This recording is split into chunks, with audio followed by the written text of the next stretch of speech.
All right, y'all. Thank y'all for coming back. Episode number 165 of the Minding Your Business podcast. I'm your host, Champ Ron. So glad you could join me. I'm recording this just after 12 o'clock noon Central Time on Friday, June the 26th of 2020. Hope everything is going well for you. Hope it's been a great week for you. Hope that you are enjoying everything that's positive within your life. There are a few things we want to get to today on today's topic. Today's topic is going to be Black to the Future. And I want to be brief but impactful as usual. First thing, subscribe to the podcast, five star, wherever you get your podcast content. That helps us continue to grow the community and connect with more people. Speaking of connecting with the community, I'm excited to share with you all. I've been talking a few episodes about the online directory that we were looking to put together, but now I can officially say that the Minding Your Business directory is now online and available to you at www.themybpodcast.com/team. That's themybpodcast.com/team. There's where you can go. You can see the businesses and business owners that have already uh, elected to be a part of the directory. Shout out to all of them. Excuse me. There is more to be added here at a later date. That cough wasn't corona either, so y'all relax. Just stuff went down the wrong way as I was talking. But anyway, um, so yeah, make sure you go there, www.themybpodcast.com. That's themybpodcast.com/team. And you could be a part of that just for $240 a year or $30 a month, whichever you choose. There's convenient options for you via PayPal or your debit and credit card. But come be a part of that. It's a great way to showcase your business. The link actually to the directory will be going out to many different sources. One, it'll be boosted on social media by me.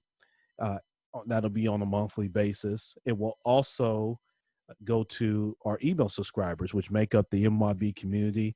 That's a little over 18,000 strong over time of building that network list. Thanks to all of you. And then also it's going to go out to 11 state banking associations. And let me share with you quickly what that means.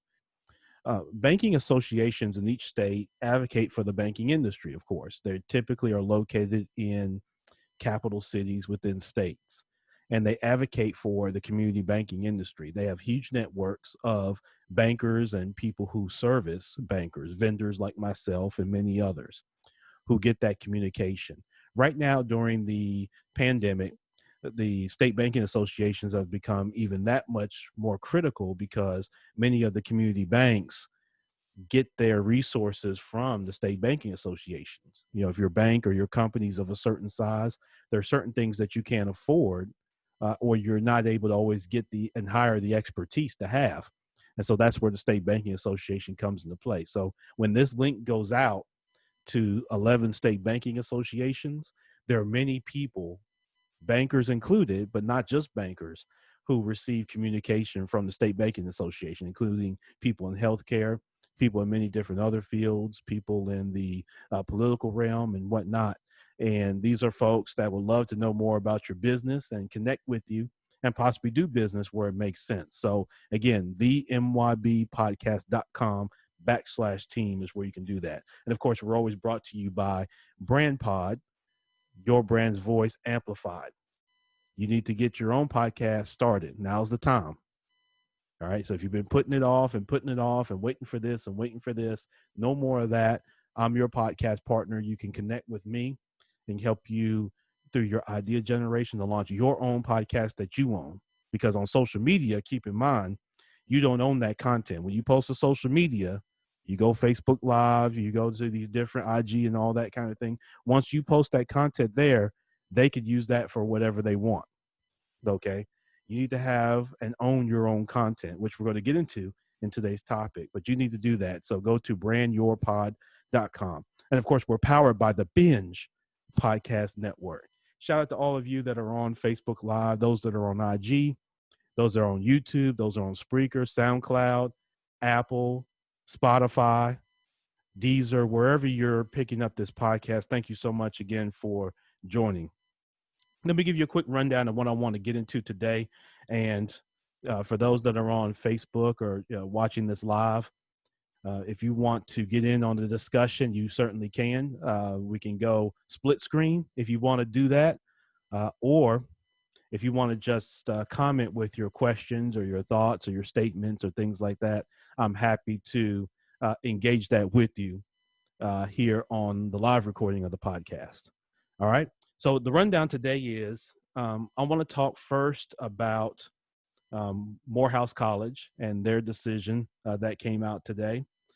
Then I want to talk about conversations that I've had with white business owners during this time, specifically related to Black issues and issues with communities, Black communities all around this country.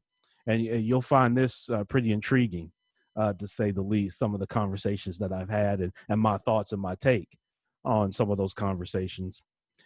How white business owners can support Black business owners, okay?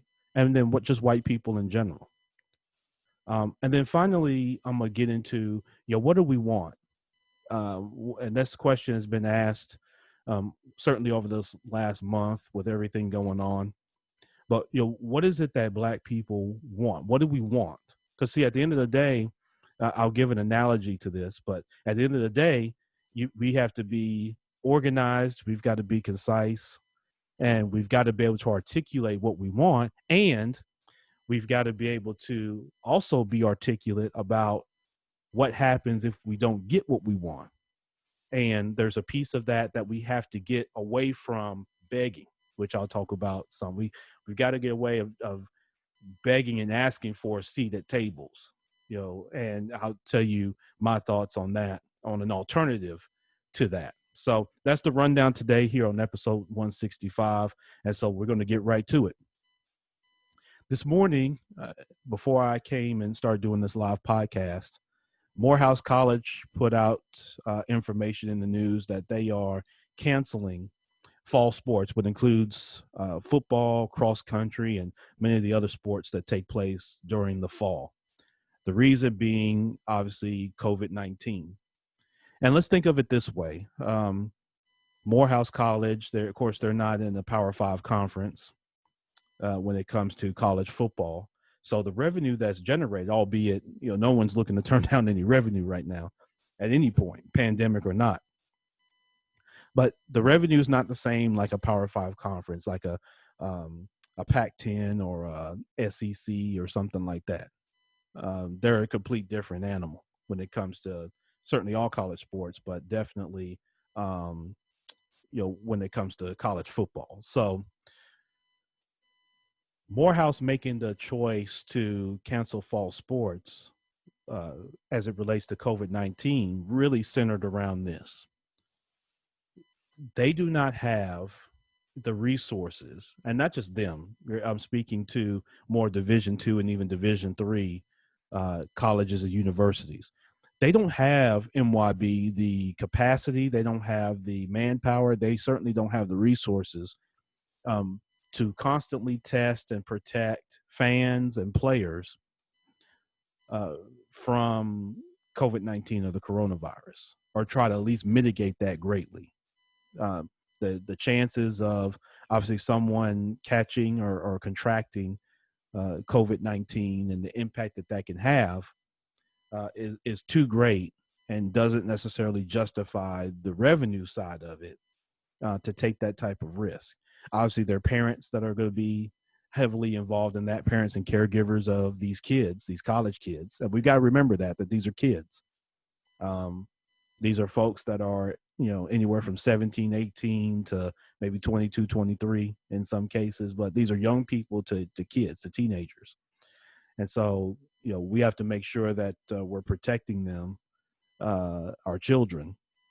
And so you have that component to it. But like you said, the big piece of it is them not having the resources to test not just their players, and then, obviously, whether it's take temperature or do things with the fans, but then you have no jurisdiction on the other team. right? So the other team, the other school, you have no jurisdiction on them as to what they do or don't do. So if the other team doesn't follow suit, they can come to your stadium, to your city, and either they don't have the same notion to do these things. They may not have the same accountability. They may not even have the same care. All right. So if that's the case, then the challenge is, right, that you don't have that control. So then you're leaving things open to an exposure that you may want to, even if you're doing it on your end. So even if on your end, you're protecting players, you're protecting coaches, you're protecting ball boys, you're protecting the band, cheerleaders, majorettes, all this type of thing. Everybody that goes into the communication and broadcasting of the game, all that type of thing. If you're doing all that, you can't also hold the other team that's coming in to do that. And so because of that, you don't feel comfortable, and Morehouse just didn't feel comfortable going through it this season. And I think you're going to see other schools follow suit with that, right? I think you're going to see others follow suit with that because the resources just aren't there. They're just not. They're not there. Okay. Um, they're just not. Contrast that with a Power Five school, right? So, an SEC school, or like I said, Pac-10, Pac-12, whatever it is now. The ACC, and again, all the top conferences. There's a huge revenue piece to, just for instance, college football, right? College football generates millions and millions of dollars, and so there's the economic incentive or motivation for those folks, right or wrong, depending on how you feel about that. There's the financial incentive to go forth. They're still going to have the issue of parents having concern for their sons and daughters playing these sports come this fall. I can tell you that right now. And if you're the parent of a college student that's an athlete or even not an athlete, if you're just a parent and you've got college age children, you're going to have a great voice and concern about what goes on. Because keep this in mind, again, you're at the University of Alabama and the starting quarterback catches coronavirus before the first game, before a bowl game, or hell, even before the national championship. Then what? Right? Then what? What are you going to do?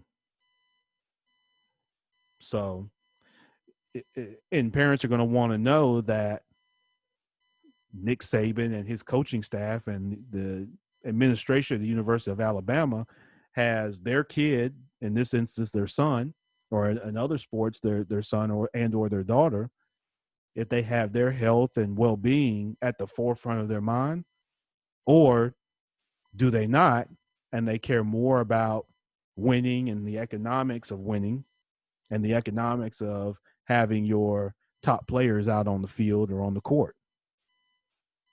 So that's something that's going to be discussed at heavy as we get towards August. Right now we're wrapping up June. We're getting ready to head towards July. July's going to be a monster, and then August, sure enough, is going to be a monster. Because depending on where things lie, right, cases are going up in a lot of states. You see what's going on in Texas and in Illinois, and in Florida, and some of these states where you've got cases beginning to skyrocket. Some of that's natural to more testing, but then you've just got more people out and about. And again, I'm not getting into the political piece of coronavirus and all that type of thing. That'll have to be for another episode. But yeah, so Morehouse has kind of taken the stand and the leadership to get ahead of this early.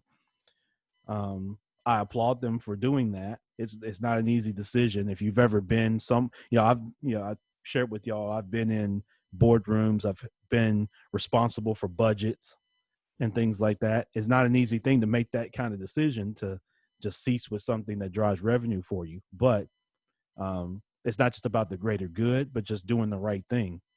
And in this case, and we'll see, but it looks to be like Morehouse College is doing the right thing by not putting their student athletes in harm's way with COVID-19 and the coronavirus.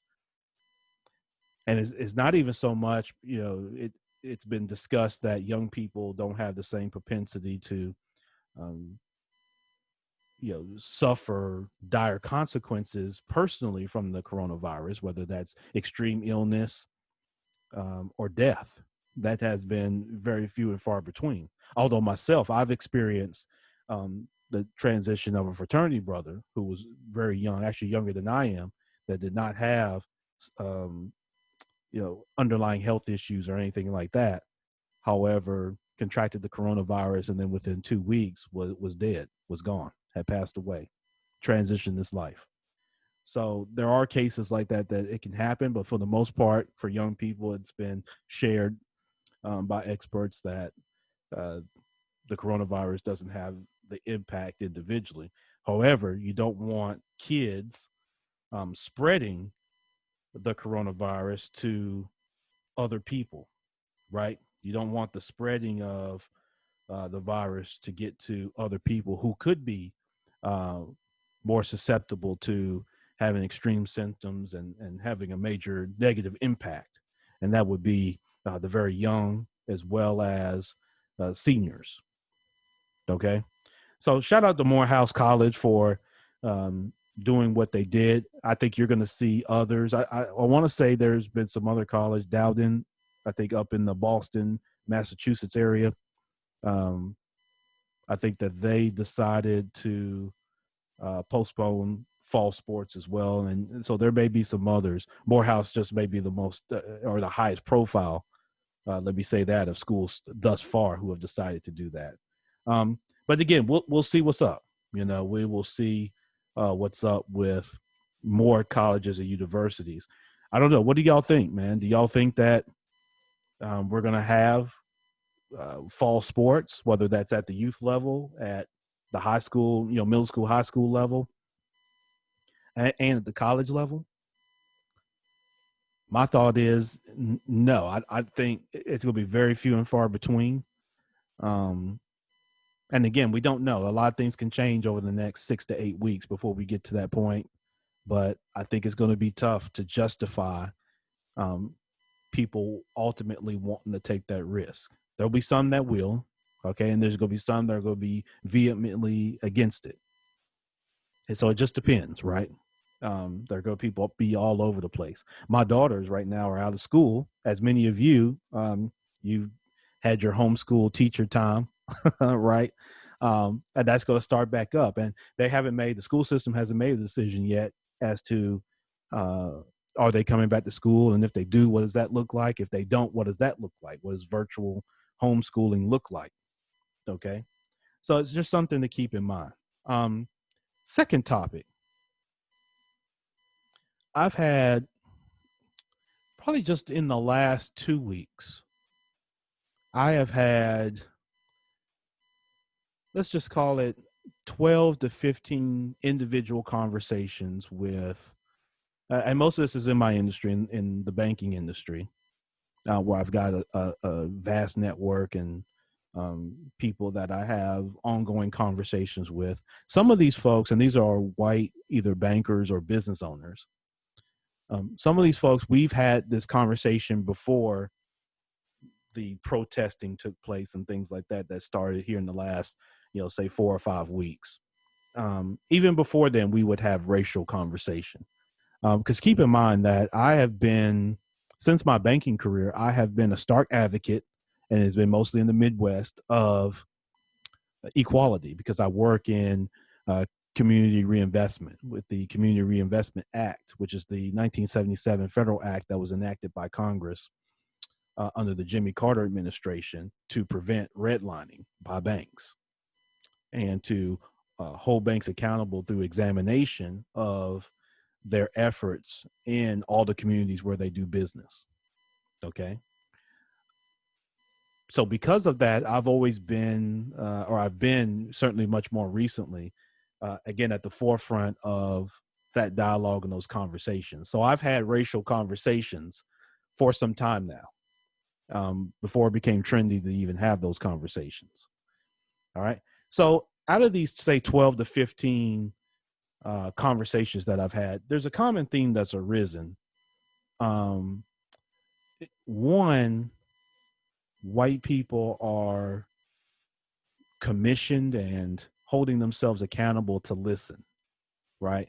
And think through, even when they are speaking, what questions to ask. I think early on, many of them struggled with what questions to even ask, to even bring up. Am I comfortable bringing up certain topics, and to ask why this or what that or how that, right? So out of these conversations, we're having some of that conversation, right? There's questions, but it's more so about listening and asking me what my thoughts are on police brutality towards black men and black women, the murder of black men and black women by police, the just inherent systemic racism that exists, that if you ask anybody who is black, has been through, and been through in many cases profusely, to different various degrees and levels, of course. And then ultimately, which I'll get to in another topic, what do black people want? All right. So after you see the protesting and different things that are being done now worldwide, not just here in the United States, but worldwide, then what's next? What do we want to see change, and how do you facilitate that change? And again, I don't want to spoil my other points, but in talking with them, I'm sharing also a common theme from myself, which is this. I'm not, and this is me, I am not a proponent of pandering. I don't like pandering. All right. What I mean by pandering is this. There's the trend of putting out corporate statements and wanting to have conversation with your black employees and your black vendors and things like that. And again, that's going to be part of it in today's social media kind of driven nature. Information flows quick, and so people kind of jump on trains and roll with them. Not an issue, at least from my standpoint, not an issue, right? My concern, though, is the pandering of feeling that from their point of view, from the white point of view, that they have to come in and quote, and no one said this to me, but there's this notion that I've picked up that we've got to come in and save black people, right? These atrocities have been committed. First thing I got to do is vindicate myself and let black people know that I'm not racist, right?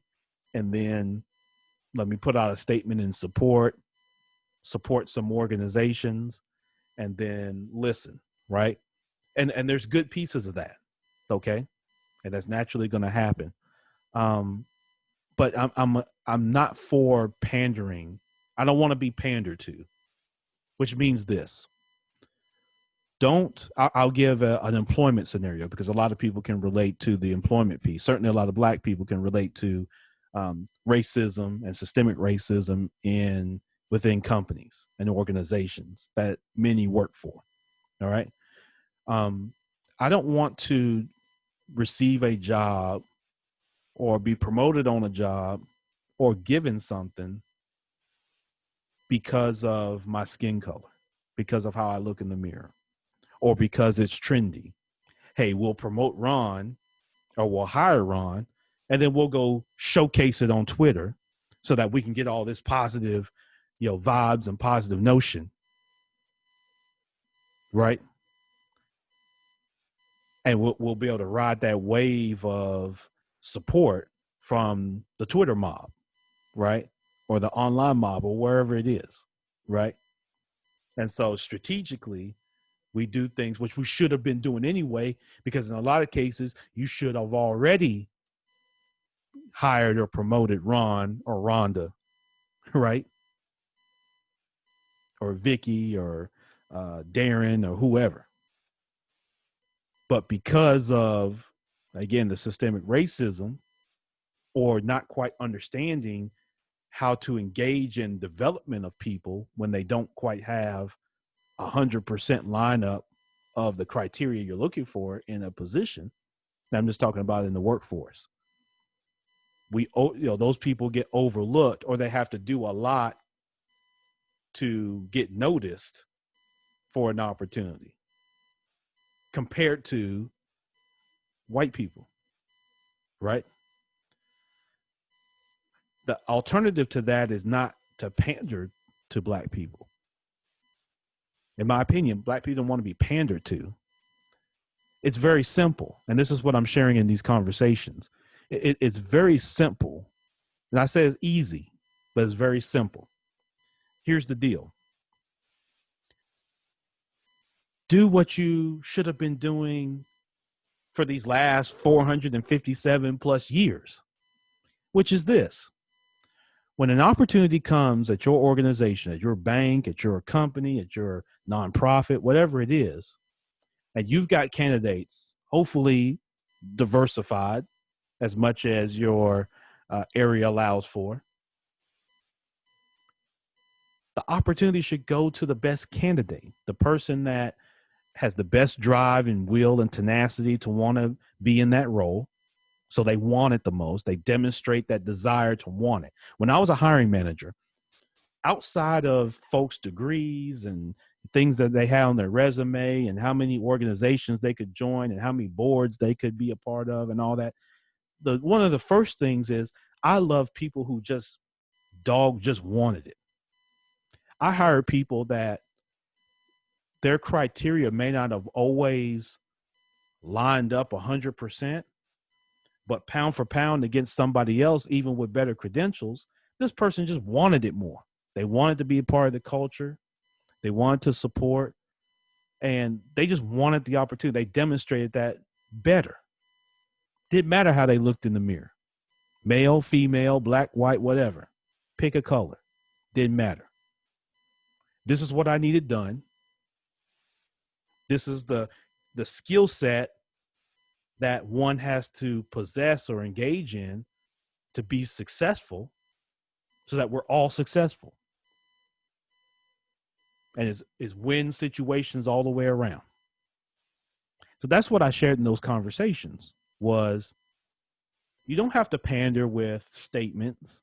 You don't have to pander with calling everybody. You don't have to go run around and give everybody an extra $2 an hour and all that stuff. That's your pandering. And that's going to be short-lived. What you have to do, talking to white business owners, is develop a culture and a stigma against racism. And the racism piece actually gets into classism, which we'll have to talk about on another episode as well. Because some of this is not always just racism. There's a classist issue that we have too that has to be dealt with in conjunction with racism. All right. But there has to be, to help improve things and improve those relations, there has to be a culture and a stigma against being racist, which means you have to be more than just against racism.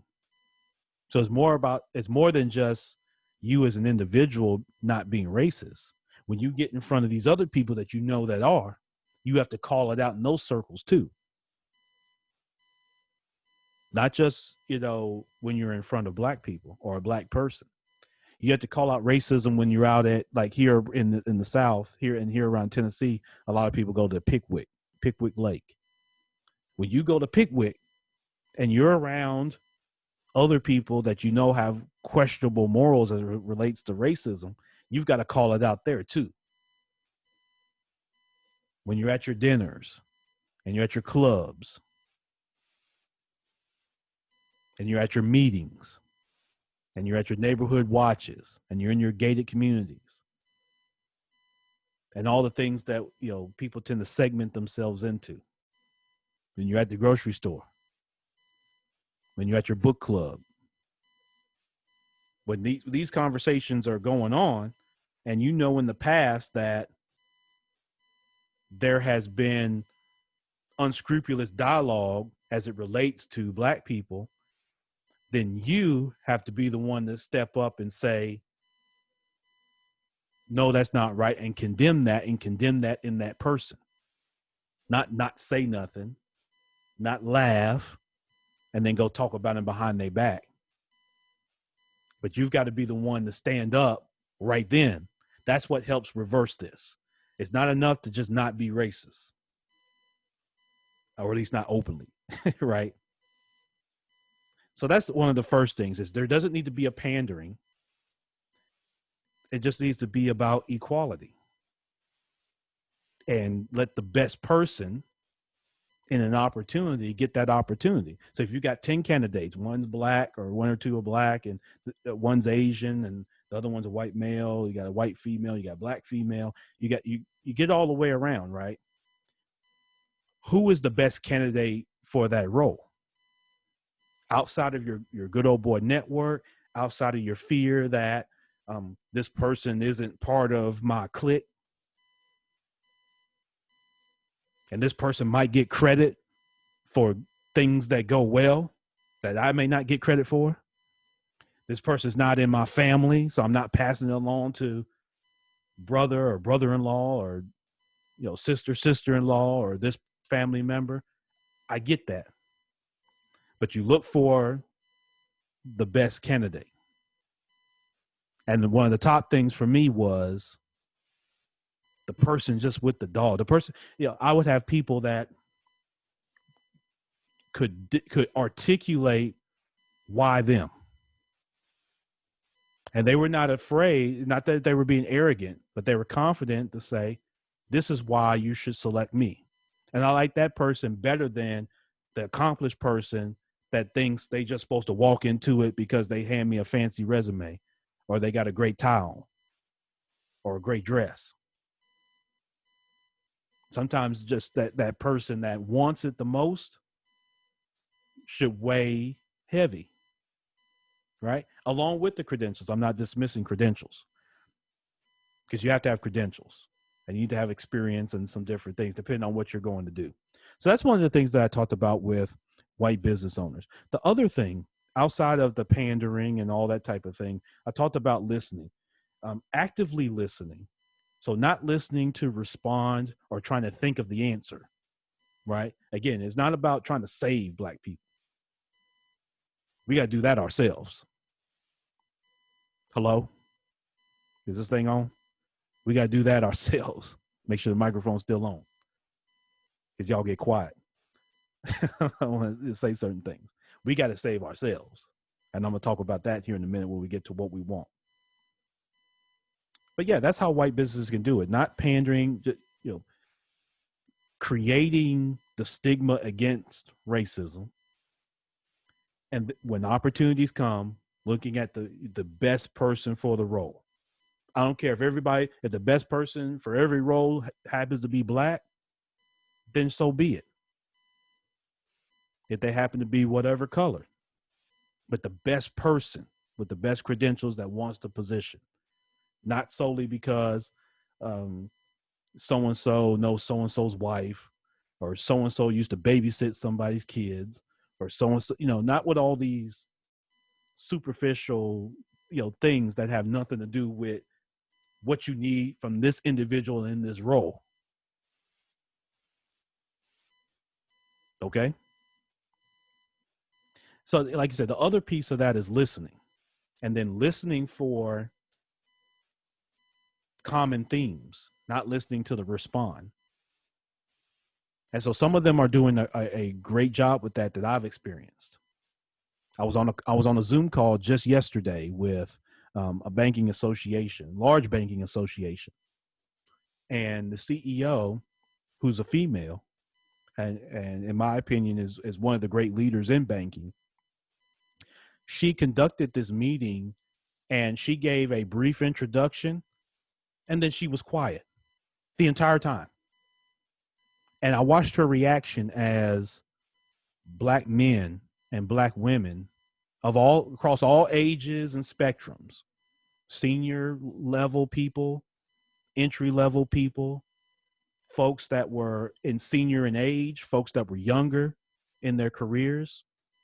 There were people that were talking that were within their first 3 years of their career out of school, to people like me who's 17, 18 years in the game, to other people who were 30 plus years in the game.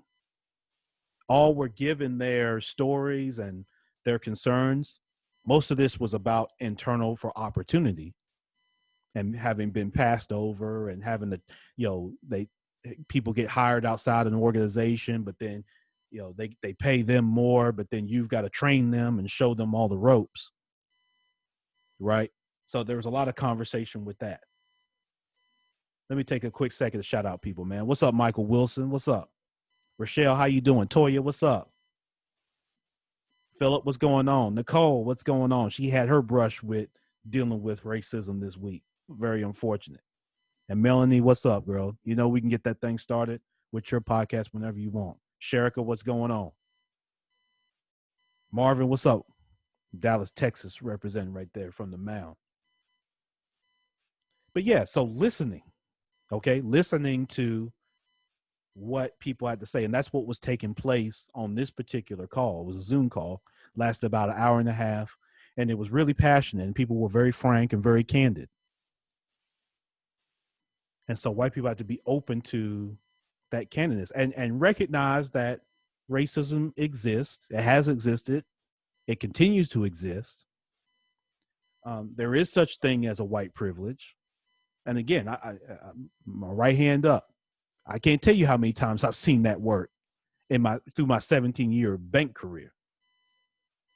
And I shared my story with these business owners and with other people on how opportunity came for me. Okay. And the way that things that I've been impacted by things to even doing what I'm doing right now. Okay. So they have, so there has to be this listening piece to it. I'm not a big diversity program guy. I'm sorry.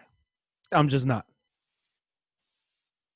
Companies grabbing the most diverse person in the office, grabbing a black woman or a Hindu man or something like that and making them the head of the diversity. I'm not big on that, because what happens with these diversity programs is they do that, but they're not always necessarily tied to HR, which they need to be, and they're not tied to the executive level. Because if you're going to have a diversity program, everybody needs to take the class together, not separate for the executives, not separate for the directors, not separate for the admin, together. Because that's the only way you're going to be able to work is together. But what happens is, like with a lot of training development stuff, is people at high levels don't believe in it, or they're not willing to take the time, or they feel that they're above it. You got the people at the entry level end that are too busy. It's tough to schedule it, blah, blah, blah. Then you got everybody that's lumped in the middle. So I'm not a huge fan of that as an alternative. All right.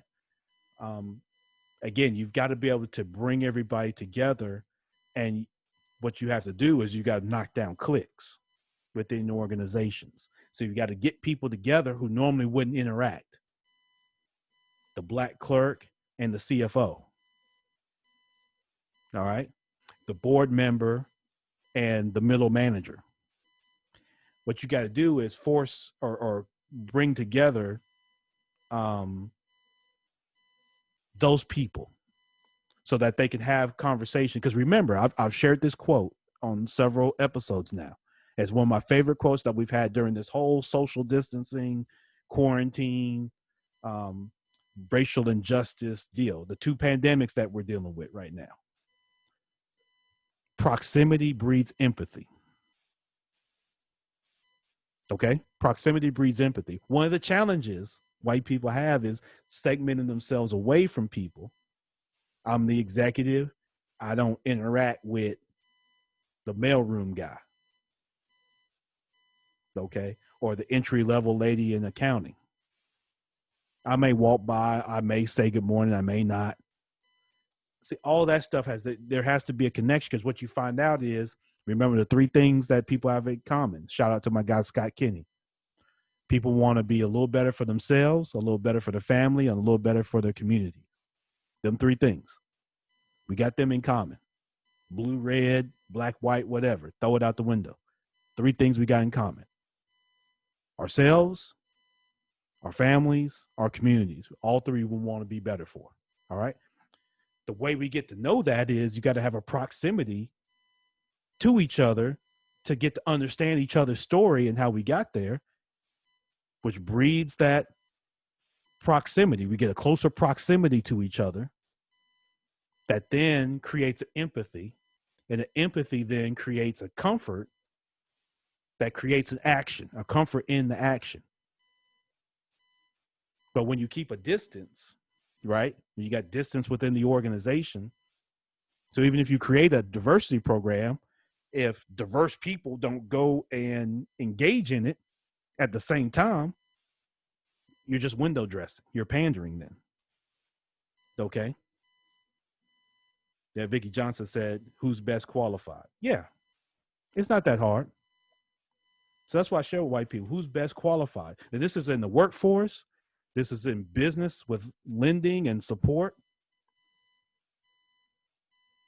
Okay.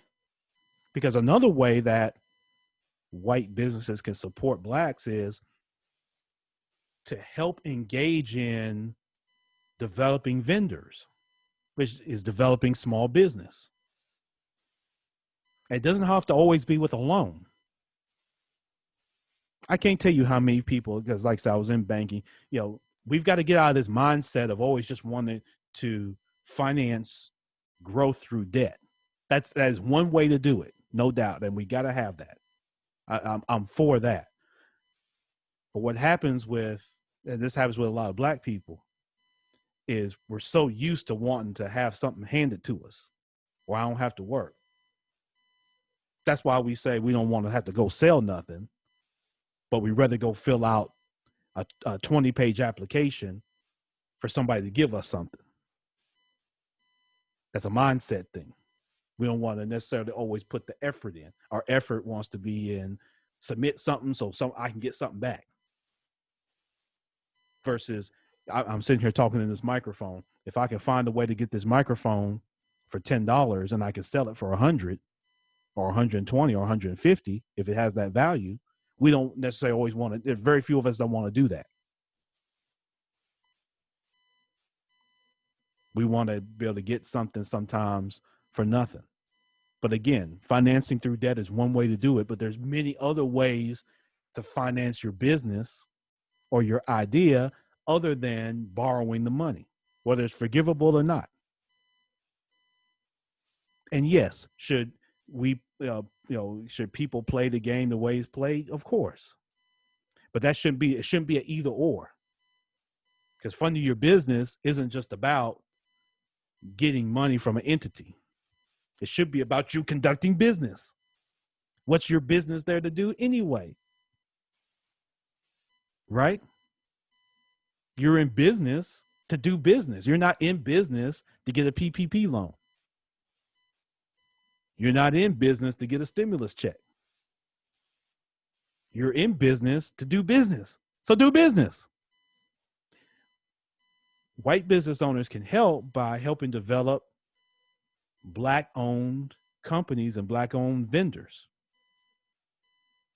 Which leads me to one of my last points, which is, what do we want? Okay, so after you get done, or not even get done, in conjunction with protesting and things like that, I'm 100% for. I've been a part of it myself. But there's levels to getting things done in this country and anywhere. And Black people have to get a comfort level. When you talk about civil rights got done because of what happened at the street level and what happened above that. You got to go sit down in front of the people. You got to go vote. You got to do all these different things.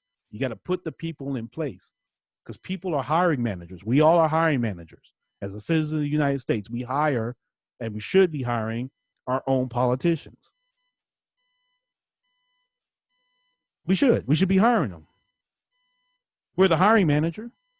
For you, those of you that have been hiring managers on your job, you know that you hire your people in your department or your division or whatever it is. You hire them. You may inherit some of them when you first get there, but if someone leaves for whatever reason, you hire somebody else. And think about what we talked about earlier. You hire the best candidate, hopefully, of who presents themselves to want that role. We've got to do that with all these folks. Put them in place, you hire them, and just like at your job, if they don't cut the mustard, you go through whatever your progressive discipline is up to termination. If they don't do and fulfill what you need fulfilled for the company. Same thing with these politicians. Okay? So we've got to get to a point where we are, when I talk about what we want, there's an investment in business, not begging for a PPP loan. Oh, Ron, it's forgivable. And none of us control monetary policy. Monetary policy is government can determine pricing and can determine and manipulate the conditions of what that dollar is even worth once you get it. So if you don't control that, what are we talking about? What we want is investment. We want to be partners. And then we want to have ownership. So how do you do that, Ron? All right. How you do that is, I'll use me for an example. Just as an example, there are a handful of black banks in the United States right now, black owned and black controlled.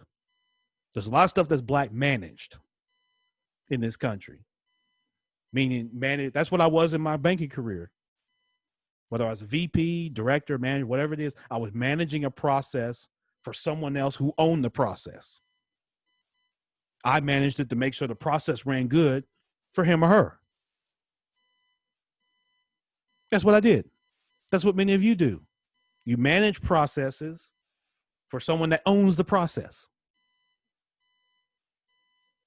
And they get what they get by you being very good at managing the process.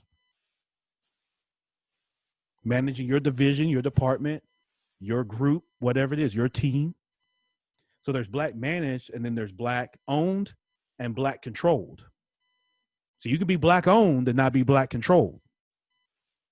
Ask about it. Just because it's black owned doesn't mean or automatically mean that it's black controlled.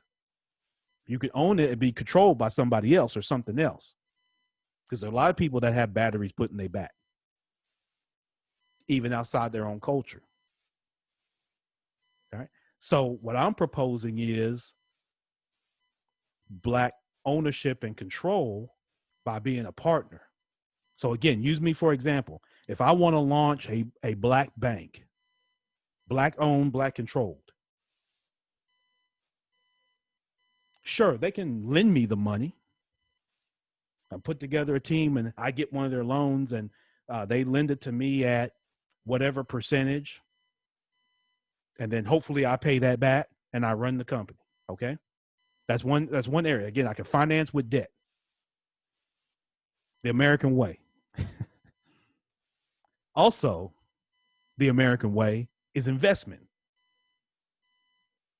Let me put together a team of bankers, people who understand banking, people who understand the law around banking, people who understand technology and IT, people who understand marketing and branding, people who understand operations, people who understand the regulators and compliance.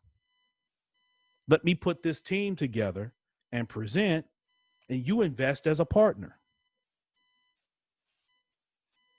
And we launch a black bank.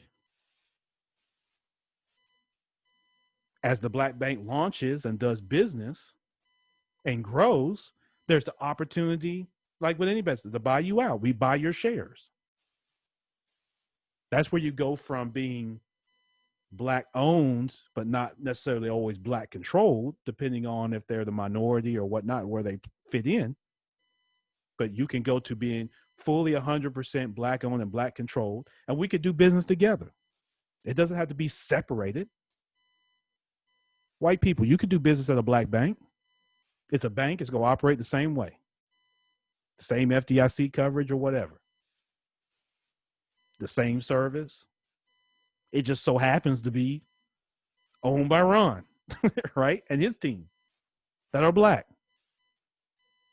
Your money's just as safe in the Black bank like it is any of the other banks. Pick one.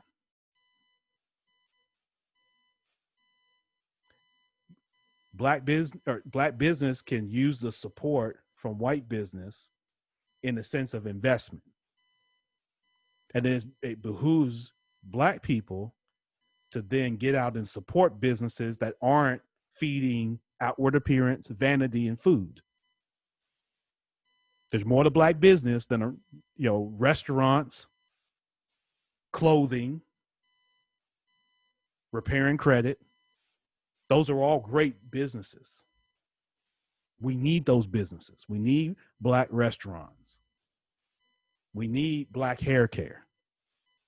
We need Black auto dealerships. We need Black makeup products and things. We need that. But that's not it. We can support other businesses, Black medical, Black home care, health care, hospice care, Black athletics with our HBCUs and other Black organizations. We can support and grow those and own those too. Black stem cell research, Black online e-commerce, Black construction and real estate. We can own all that and support all that too. Business industry that has higher barriers of entry. We can own that too. And it don't have to be no separate thing. It so happens to be Black owned and controlled. You can do business with it. So part of my conversation is, even as it's become now trendy, even for white people to go do business with Black businesses now and be open to talk about it. Because a lot of them did support Black business before, but they may not have been as overt about discussing it or sharing it openly. Now that's kind of gone away, at least for the time. Hopefully that continues. But one of the things that I want to make sure we ask for is not begging. So we're not constantly begging for a seat at the table. Make us this, make us part of the board, make us part of this. That can be a small segment of it, but that shouldn't be all we're doing is just asking to be given something. We're not here to be saved. We have to be replenished, healed. And we have to have ownership for ourselves. Some of y'all right now that are listening to the podcast, y'all are big and bad about Black issues and things like that, but y'all do them behind settings. So I can't really get down with that. Y'all go block all the white people from your social media timeline and then post private or post only to friends. I can't, it don't hit me. There's nothing wrong with big upping and being proud of your heritage. There's nothing wrong with being proud to be white. You should be proud. I'm proud to be Black. You should be proud to be white. You should be proud to be Asian. You should be proud to be Latino or Latina. You should be proud to be Canadian. That pride doesn't have to be at the detriment of anybody else. I'm proud to be Black. But my pride in being Black isn't at the detriment of anybody else. I'm pro-Black. Y'all listen to this podcast. This is episode 165. I've had plenty of tremendous white guests on this podcast. Great conversations that have been extremely supportive, not just of me, but of communities all around. Some have got into business solely for the purpose of helping Black and other communities of color, and not to profit from it hugely. We've got to get to where we're not begging. Whites aren't pandering. Blacks aren't begging.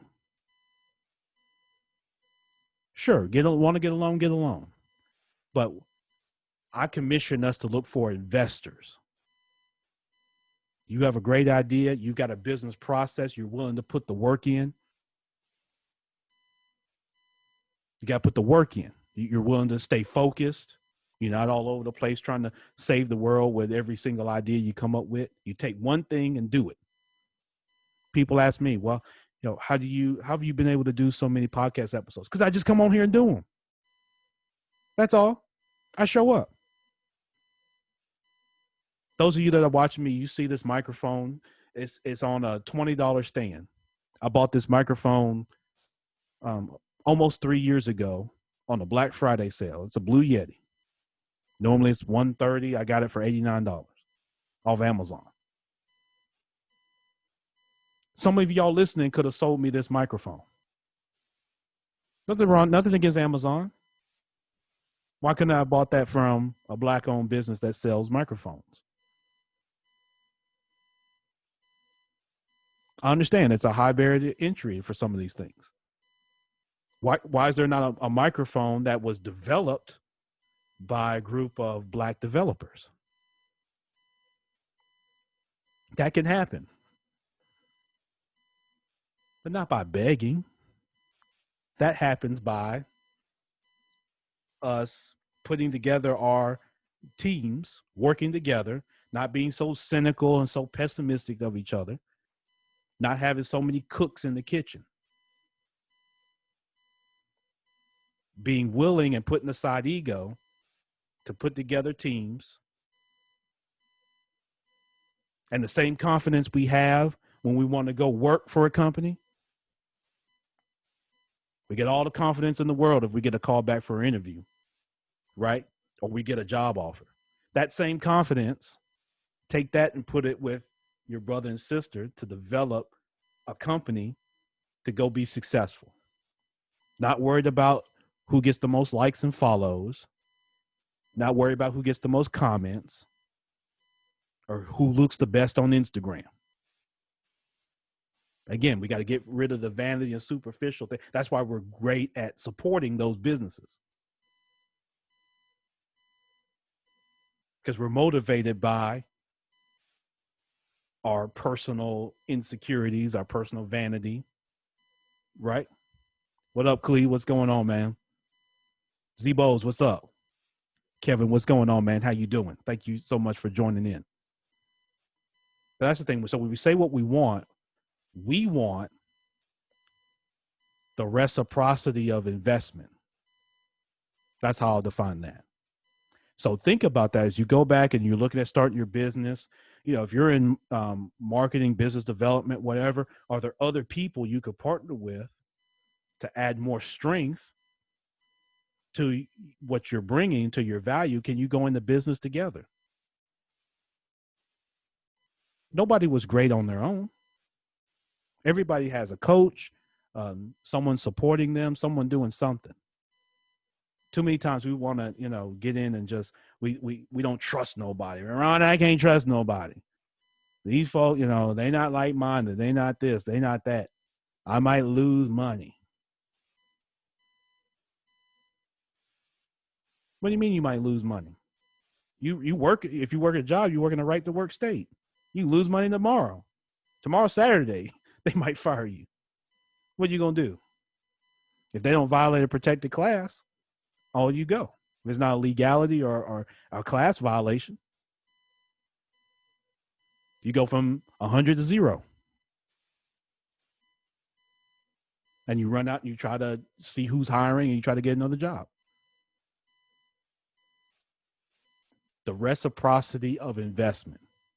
So like I gave my bank example, right? On my bank example, me and a team, say me and a team of 10. I've shared this with, a few brothers and that sort of thing. Me and my team of 10 put the money up. All right. Y'all don't like that. Y'all don't like when I say that. People get real quiet. Some folks probably cuss me out in their head. You put the money up. You don't go say, I'm going to get 5 million people to give $1 so I can have $5 million. No, ma'am. No, sir. You put the money up. You're the leader. It's your idea. Put the money up. Get the people together. Let's go. The same tenacity you have on the basketball floor or the football field is the same one you got in business. It's the same game. You want to win on the court and on the field. You want to win in business. So you get 10 people, you put the money up. Now, putting the money up isn't just about cash. I'm going to do a whole nother episode on that. Because the reason y'all get discouraged is if I say y'all need $1 million, so get 10 people each with 100,000 to put up, the first thing y'all do is get discouraged and say, y'all get deflated, y'all turn into Eeyore. Well, Ron, I don't have the 100,000 in cash. You got to elevate your thinking. Every one of you have value at 100,000 or more right now with what you do, as well as within your network and different things. There's $100,000 worth of value in something else that you can bring to the table. Stop limiting your mind to just cash in a checking account. You think these people out here are just writing checks out of a First Tennessee or Regions checking account? Come on now. You got to see what your value is, because you may have value beyond 100,000. Huh? Think about that. Just go think about it. So yeah, you put the resources up and then go do it. But we got to work together. Because here's the thing, even if white people wanted to invest, they're not going to invest in one person sitting with a WordPress website. Not likely. They will invest in a team that shows up and has value because there's expertise spread out and risk is spread out. No one's going to invest in one guy sitting there trying to sell pins. A team trying to sell pins and stationery is different. Put aside being cynical and being pessimistic. Everybody's not out to get you. Assess character, like I talked about earlier. Because all white people not bad, just like all black people not great. And vice versa. So you assess the character of the person that you're dealing with or people that you're dealing with. Take the time. Don't be in such a rush. Assess the character. What do they value? What have they done? And who are they accountable to? What's their family situation? Who are they accountable to? What motivates them? Especially when things don't move as quick as you want to, or the money don't roll in as quick. What keeps them motivated? So you have to ask their why. Ron, we need to start a black bank. Why? Because there ain't that many of them. Ain't enough. That's not going to sustain you. I don't want to even try to do that with you, because your mindset isn't there. You're trying to capitalize off what you see as an opportunity. So you're intuitive to see it, but you're not going to put the work in. You want the glory of saying you've done something, so you can go home and tell your mama you worth something. That's not why we do this. Not why I do it anyway. So what motivates you when times are good? Because everybody's not good. Listen, you can't put $5,000 cash in everybody's hand. Some people go stir crazy. $5,000 enough to make some people go stir crazy.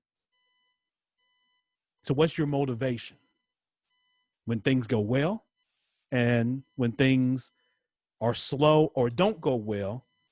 Are you willing to stick it out, or do you look for the first parachute? As soon as you get a little turbulence on the plane, you got some fool over opening the door trying to jump off the plane.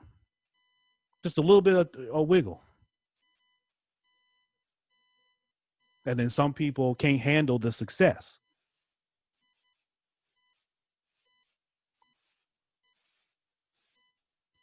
The reciprocity of investment. That's what we want in our communities, in our businesses.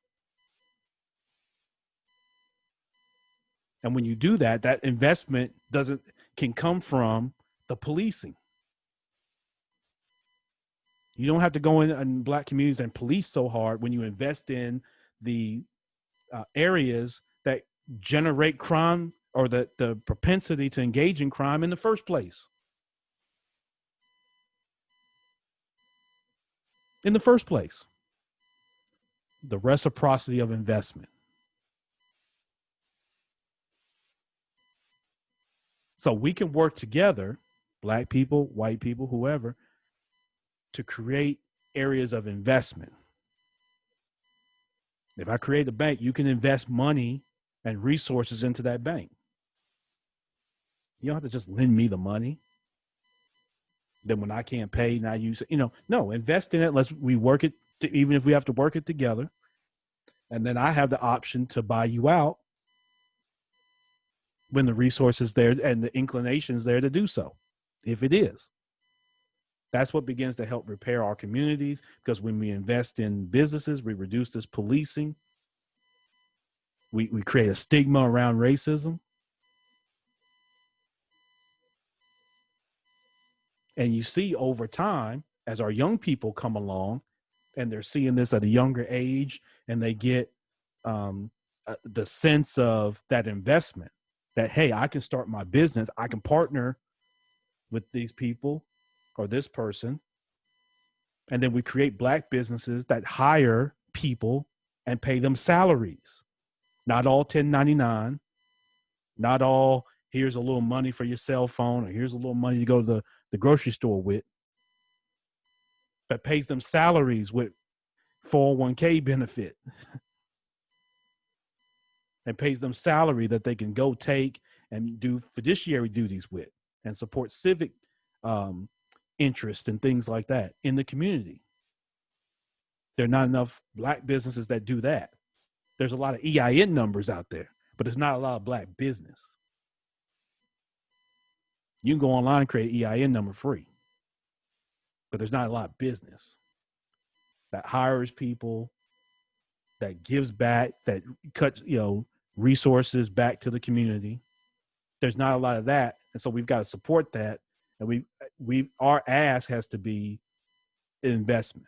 And then the last piece of that is, if whatever we ask for doesn't happen, then what? And that's my problem with begging. You go begging. I've got young daughters. If I'm not paying them attention, I'm on the phone or doing something else, they'll come start tapping me on the shoulder, right? Parents, y'all know that. When your kids was little, if they're not little now, they come tap you on the shoulder because they want your attention. So they keep tapping you on the shoulder. You're not paying attention. Finally, you get tired of them tapping you on the shoulder, and you turn around and say, what? What do you want? Right? Some of y'all use some other language. But you say something along the lines of, what do you want? Okay? At that point, your child has the floor to speak and say what he or she wants. If they don't say nothing, what's going to be your response as a parent? Why you tap me on the shoulder? I thought you want something. I give you attention, and now you don't say nothing. Right? Or you ask for something, but it's not organized, not coherent. It's not in line. So it's the same thing. Asking and just begging But when your child taps you and wants you, hey, Dad, can we work together? I want to build a model car. So I want to work with you. I want to partner with you, Dad, to build a model car. Or Dad, go to the store and get me a model car. It's two different requests, right? Which are going to solicit different responses. One's an investment and a partnership. Let's work together to build this model car. And then I want the model car. When we're done building it, I'm going to own the model car. I want your investment, Dad, of your time, your expertise, and your money to get the materials. And it's a chance for us to work together. So it gets presented.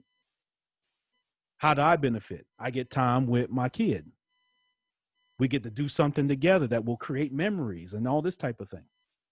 What's his or her benefit? They get the car that they want. Now, if they just come and ask me, go buy the car and give it to me, we don't get that experience. Because I go on Amazon, I go to the toy store, I buy the car, I give it to them. 6 months later, they don't want the car no more. They want something else. All right. So think about these things, MYB, as we're talking about them. All right.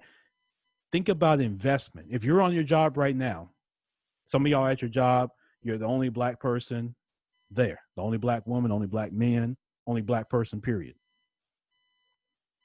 Where can your employer invest? If they're asking you, right? Devin, what can we do?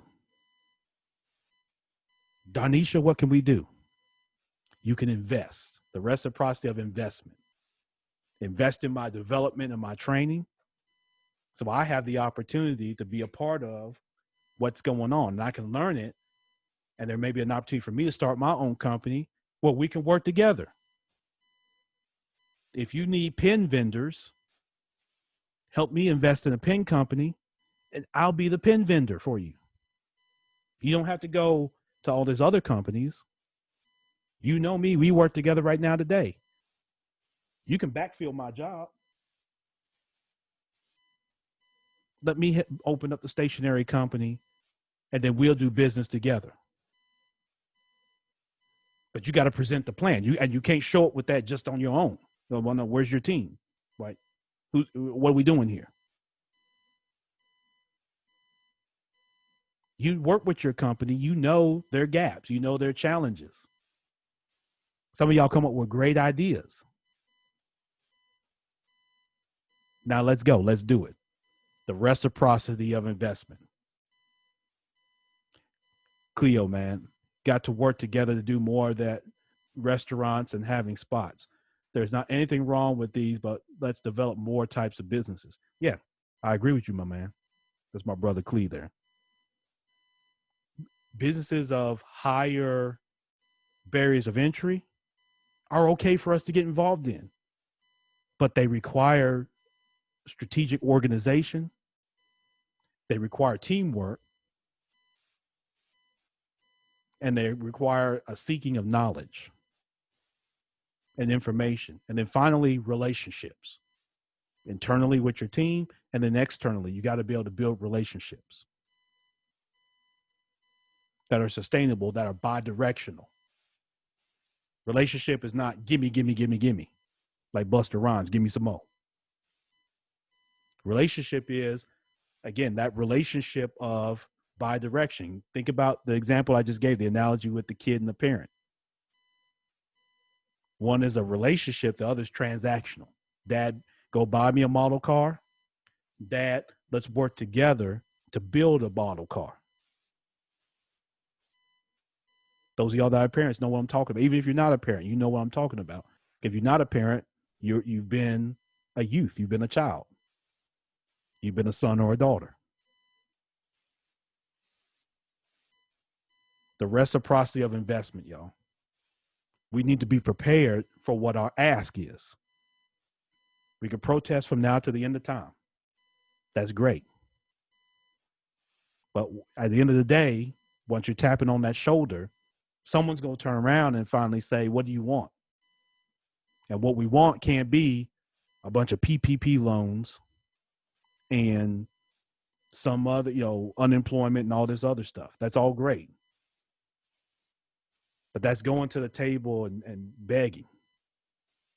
We've done that already. We've done plenty of begging. Now we want investors. So white people, what can you do? You can invest. If you know black people that are in business, that are working to develop their business, you can invest in them the same way you do everybody else. And it's coaching and development along the way, because people come from different walks of life and different experiences. That's okay. We can coach and develop in love and respect. And then as you do that, white people, then you can do business with that company because you helped develop it. You've been an investor. You know how it operates. You know the people. What's better than that? You don't like, say, white people, first thing, I don't like cold calls, no soliciting. You don't have to do it. Develop the businesses that you're going to do business with. Develop the black business and do business with them. Huh? You don't have to just hire all the black people. Do business with them. Invest in their business. Hold them accountable, because black people hold themselves accountable. And then do business together. And then refer it to do business with your other business network partners.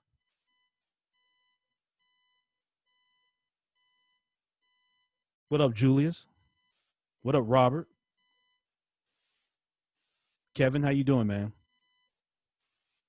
So yeah, the reciprocity of investment. All right. Thank y'all so much, man, for checking out my rant here on the episode 165 of the Minding Your Business podcast. I hope that something was said that inspires you, that gives you either some cause for pause or gives you some thought into what your next move can be. I'd love to hear from you. Email me, ron@themybpodcast.com. Email me, good, bad, ugly, doesn't matter. I'd love to hear from you. Inbox me on Facebook, Champ Ron, Instagram, wherever you find me, LinkedIn. And again, we're powered by the Binge Podcast Network. Again, I've got many guests lined up coming through July. I mean, people have been wearing the calendar out. It's been great. It's been crazy. So July is going to be a crazy month with plenty of tremendous guests from all walks of life. Black, white, Asian, Mexican, Latina, Spanish, African, just about everywhere. Russian, Russian. The reciprocity of investment. Thank y'all so much, man. Champ Ron, the Minding Your Business podcast. Again, go to www.themybpodcast.com. You can learn more about the MYB community. Get involved with us. Definitely get involved with the directory. I want to see as many business owners in that as possible. $240 a year is very little to do that, to be a part of that, or $30 a month if you want to do it monthly. And that's PayPal setup. It's very easy to set up. It's just click the button there, go to the directory there on the website, and then send the information. We will have that added expeditiously, and then that will go out again to a pretty vast network. And so you have to invest in your company. You're not going to just post your way to prosperity. And that's going to be, one of y'all preachers don't need to be taking that either. I'm going to find out, if I find out a preacher done took, you can't post to prosperity, I want 800%. I want 800% of that tithes and offering. But yeah, you can't post to prosperity. You can't just post your way on Facebook and Instagram and TikTok video your way to success and prosperity. You got to work, and you got to partner, and you got to create relationships. All right. Champ Ron, the Minding Your Business podcast. Y'all go be great. Have a tremendous weekend. Remember, 3 areas. You want to be better for yourself, better for your family, better for your community. Peace.